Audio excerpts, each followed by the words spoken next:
Por 7º ano consecutivo, Lugo volveu gozar do espectáculo, a competitividade e a vistosidade multicolor do ciclismo. A última etapa da Volta ás Comarcas, con saída e chegada en Pobra de Brollón, estivo máis que emocionante. Somos del Club Ciclista Coyoto, venimos de Oviedo y bueno, estamos aquí disputando la Vuelta a Lugo, una vuelta que es bastante exigente, que nos llama mucho la atención.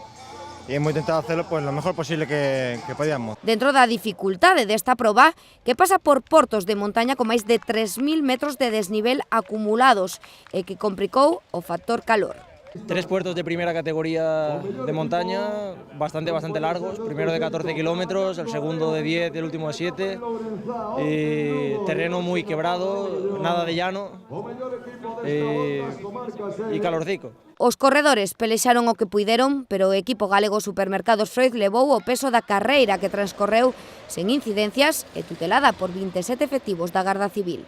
Ha ido muy bien, llevamos un dispositivo muy amplio, itinerarios muy estudiados y bueno, con el componente suerte, que también es importante en este tipo de pruebas, pues ha salido todo perfecto. Segovia fixo seca a vitoria desta última etapa, sen embargo, claro triunfador da Volta foi para Pedro Merino. Pues la verdad que muy contento, tenía ganas de hacerlo bien, venía bien de forma, pero claro, esto ha sido gracias al trabajo de todo el equipo, porque yo solo no hubiera ganado esta vuelta tan dura.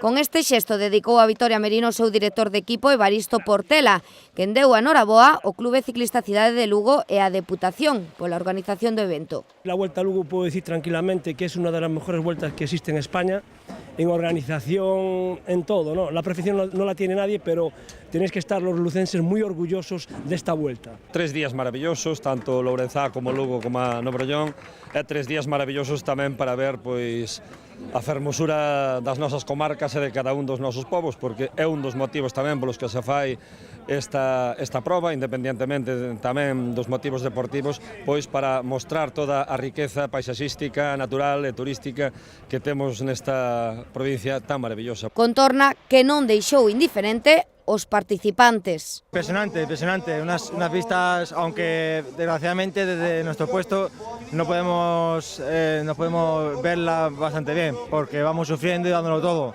Pero merece la pena ir por aquí a dar la vuelta y que no sea en bicicleta, sino en coche y a visitar las comarcas. E lucenses encantados de recibilos nas súas vilas. Le da vida al pueblo, son pueblos muy pequeños, que nada que ocurra, pues ya ves tú, le da vida, y más con un día tan bonito como hoy, después de este invierno tan largo que no nos deja. Y estamos encantados, sobre todo para los niños. Tráense para este tipo de povos moi despoboados, por certo, con pouca poboación, e que prácticamente tes a pouca xente que vive por aquí na estrada vendo a proba. A volta pasou por concellos do norte, centro e sur da provincia.